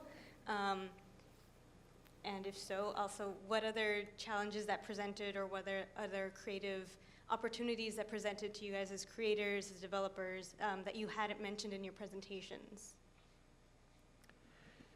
Yeah, that's more on the business side things. But I assume that, because of pure reason for accessibility, the mobile is definitely, reaches a lot of people worldwide. But then you get into this dilemma of, could it be premium model or free to play game? So this game is free to download. So I guess there's a way we have to think about how to make money at the same time, so that we can keep the team to pushing out the content. So I can't really speak for so much on that side, but yeah, but I think from pretty earlier point of the development, we were set on making game for as many players as possible, and that's the reason why we chose mobile first. And we were hoping to release mobile, on all mobile platforms at once, but yeah, there are technical difficulty, and we had to release on iOS first. But we were determined to make the mobile from the beginning for that specific reason. And it was difficult because we want to reach a wide range of players. When we play test, we get play testers from all different age groups.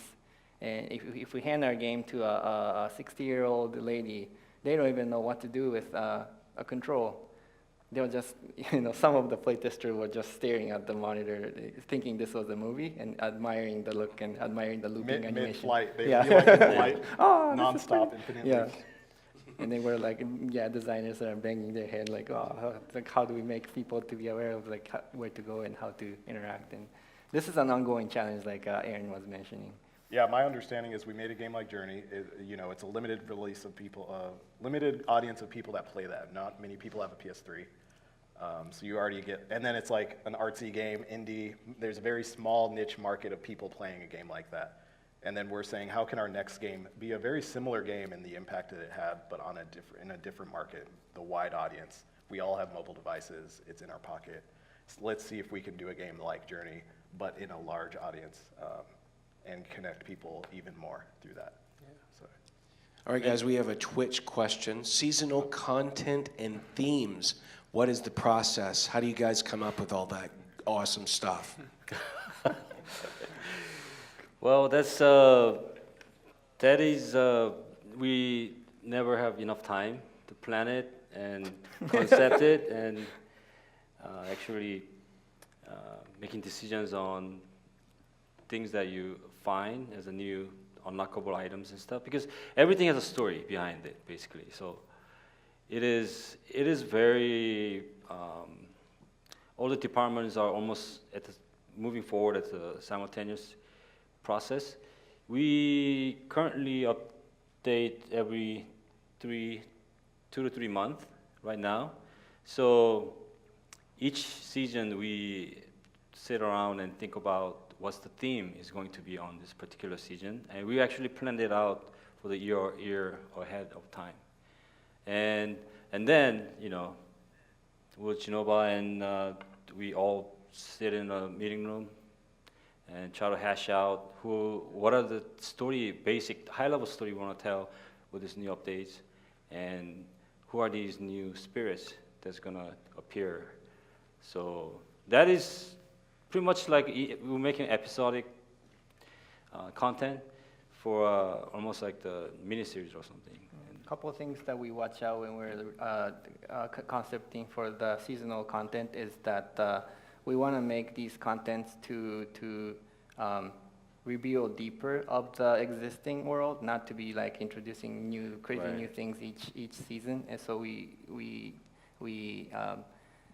try to be careful with the players who are appreciating the world, not to break that world, but to enhance that experience. And then also to add a new content, we're in closely watching how the players are playing, how they are responding to us, either through their tweets or their fan art letters, and all those things are actually affecting our seasonal content. And we're watching how players are playing, what kind of things are they appreciating, and in each seasonal content we try to make things happen that players are wanting or appreciating, and that's kind of one of the core things that we consider when concepting for a and this is new territory for us. We made a game like Journey, and now we're making a monetization game. That's crazy. So it's like we're learning this process. We're not a company that dishes out content for kids because they want to keep buying new cosmetics. We're learning. So we do understand, there's a formula we have to follow.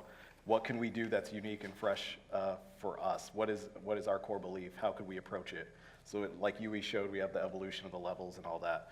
And how do we tie in the spirits, which are the ones giving you the item? It's like in Diablo, you would get the item off of a character that you see in the game or something. Actually, I don't think Diablo does, but yeah, you get the point.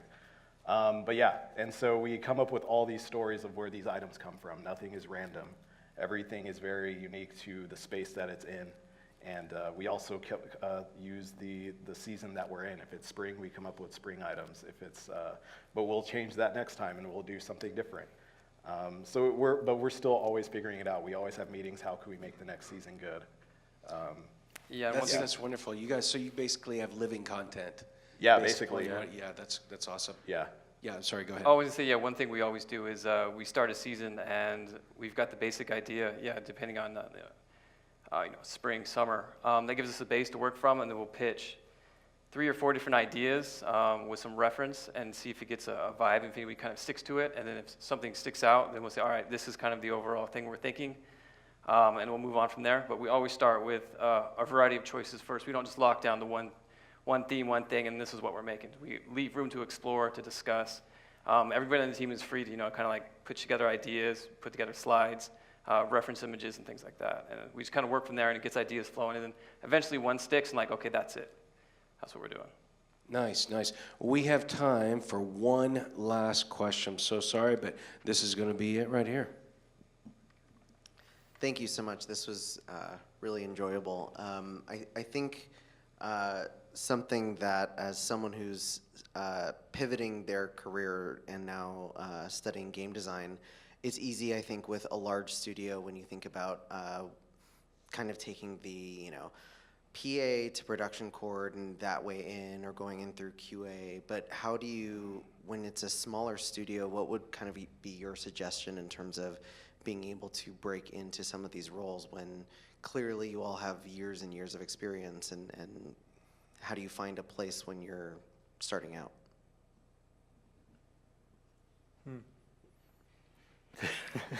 Yeah, I was gonna say, honestly, starting out is the most difficult thing of the whole thing, and a lot of it is luck. It really depends, I guess, on your field of what you want to do. You know, I can't really speak to the engineering side of it, but they have tests for those that they give you, and if you pass it, you'll do pretty good. A lot of the cool thing about the game industry is it's not so much based on, you know, years of schooling or how you look on paper. It's always, sometimes, you know, to get in the door just to be seen, it's that way, but some of it's luck, it's who you know. But a lot of times you'll be presented with a test or a challenge, and if you can get to that point and you do it to your best ability and it looks great, you can get hired. So one thing I would suggest, depending on what side you want to do, is just really learn the tools, hone your craft, get the best you can, study the best people in the industry, and then get to the point where you feel confident, where you can compare your stuff to other people's stuff that's really good online, and you know, you can go and apply, and then hopefully you'll have a chance, because your work really does speak for itself. If you put it on a website and it looks amazing and it's competing with the top guys, no one's going to say, oh, this guy has no experience, we're not going to hire him. Your stuff will speak for itself, and people will get excited about your work. So briefly add to that, we're actually growing. Our game is growing, our community is growing, and the studio is, we're hiring talents in many disciplines. So you guys definitely check out our website. There's information on positions that are open. So you can send your resume in and go from there. Very cool. So on behalf of Gnomon and Lenovo, let's give it up for these guys. The art team for Sky, Children of the Light, right here. Thanks so much for coming out. Drive safe, folks. All right, thank you. Thanks, guys. Thank you guys.